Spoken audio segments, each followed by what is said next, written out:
Surprise! It's me. Welcome, Nerdfighters and other people, to the still nameless Nerdfighter collab. Oh god, I hit my dream catcher. Clearly I am not Adam, as previously scheduled. Something personal and family related came up, so he could not upload his video today. So I am filling in. Can you spell impromptu? So today is a reflection on John's newest video. If you have not seen John's latest video, then a link to it will be in the doobly-doo, but here's some quick recap-y points on what I will be talking about in relation to— that was absolute crap. He basically talks a lot about how Nerdfighteria has been changing and growing recently. He brings up the point that the bigger some communities get, the less important they can sometimes become, and how he doesn't want that for Nerdfighteria. And this got me thinking about the idea of having a large audience versus a small audience. Odds are, if you have a smaller audience, then it's just an audience full of people who are really, really into what you're doing. On the other hand, a larger audience might be full of people who are kind of passive watchers.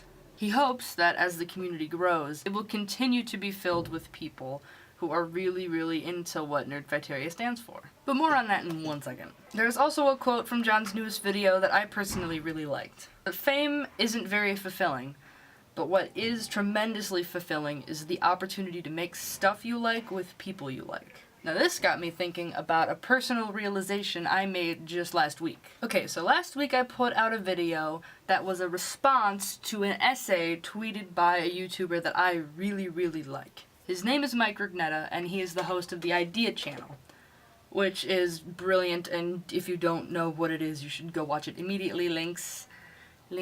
So I made this episode of my series Thought Box about this topic, and I tweeted it back at him, the video that is, and not long after, he tweeted back, like, several times. It was really exciting, and that was just like a really special thing for me. I was telling my friend about it later, and she brought up that since he had retweeted it and favorited it and stuff, that maybe it would get more views. And I was like, I didn't really think of that. And it kind of led to this realization. I am way more concerned with who is watching, rather than the numbers. I'd much rather gain respect within the community through what I do and my content, even if it doesn't have a lot of views.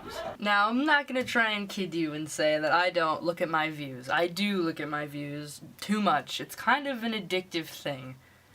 Just waiting for the number to go up. I mean, I get that side of it too, completely. I'm just discovering that it's not nearly as important to me. So how does this tie back into Nerdfighteria? Well, I think that Nerdfighteria is going to grow in the direction that John Green wants it to. And I think this because Nerdfighteria is filled with people who share the same beliefs as I do. A lot of them are people that really care about the content that they are watching. They think very deeply about things and seek to make good content and seek just to make good things in general. It's not about how popular something is, it's about how good something is. And I feel like if we keep this trend going in Nerdfighteria, then the community is going to grow in a positive direction. Whatever happens, I personally cannot wait to see what's in store.